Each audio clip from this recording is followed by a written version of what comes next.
free people of free country.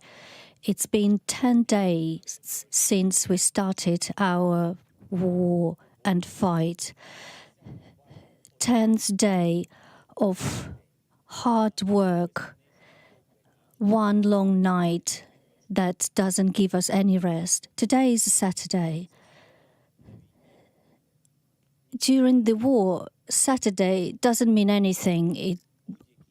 Monday, Tuesday, Wednesday, all of these days are the same days because we defend our country, we save our people.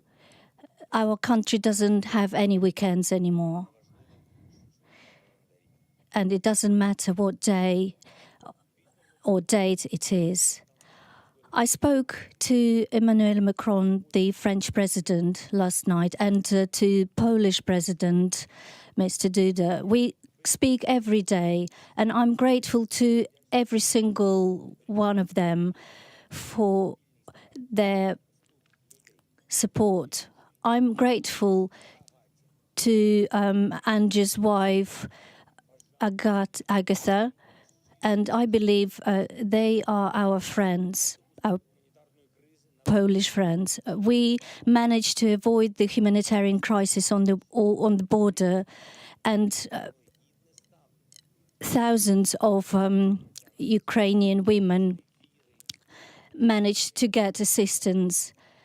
Nobody asks what their nationality is. And we practically have no border with Poland now because it's now not time for having borders.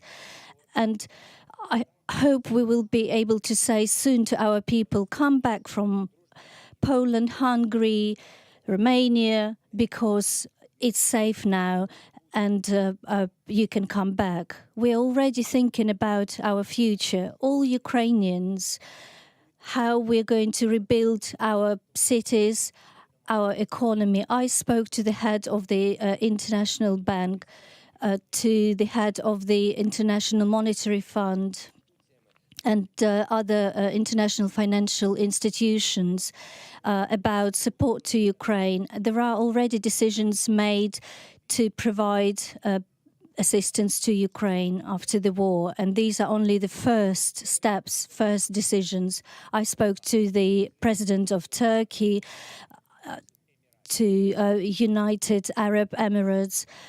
I spoke to the head of the European Council.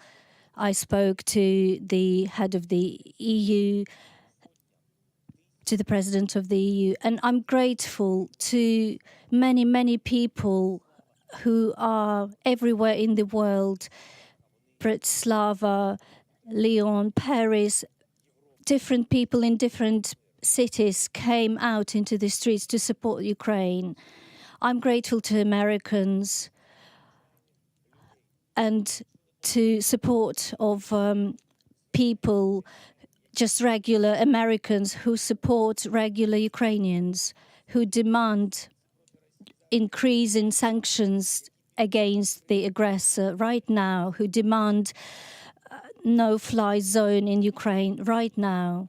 74% of Americans are for no-fly zone. 74%, absolute majority. What else do you need to approve a decision about it? And we hope for the same result in other European countries.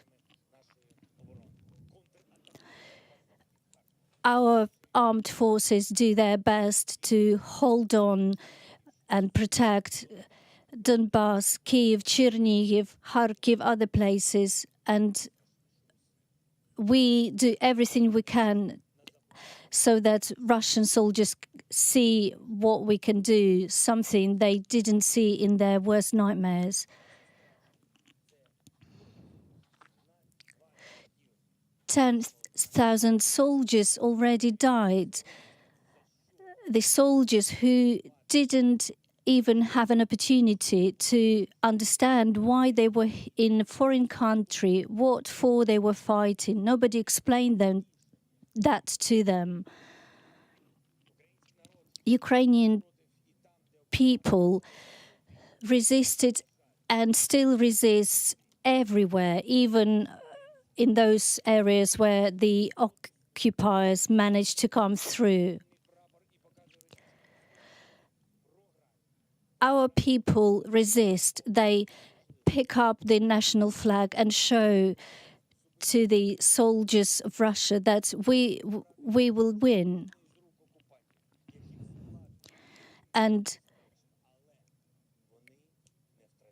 they still have their dignity. Ukrainian people still keep fighting. We managed to get an agreement to provide assistance to those cities in Ukraine that are in the dire and worst situation, Mariupol and Volnovakha, to save children and women and older people, to provide medication and food to those who stay there in those places. And those people willing to leave these places should be able to do so now using the humanitarian corridor. But those who can should continue fighting. We do everything we can on our side to make sure that this agreement works regarding the humanitarian corridors, and we will see if we can move even further about our negotiations with Russia.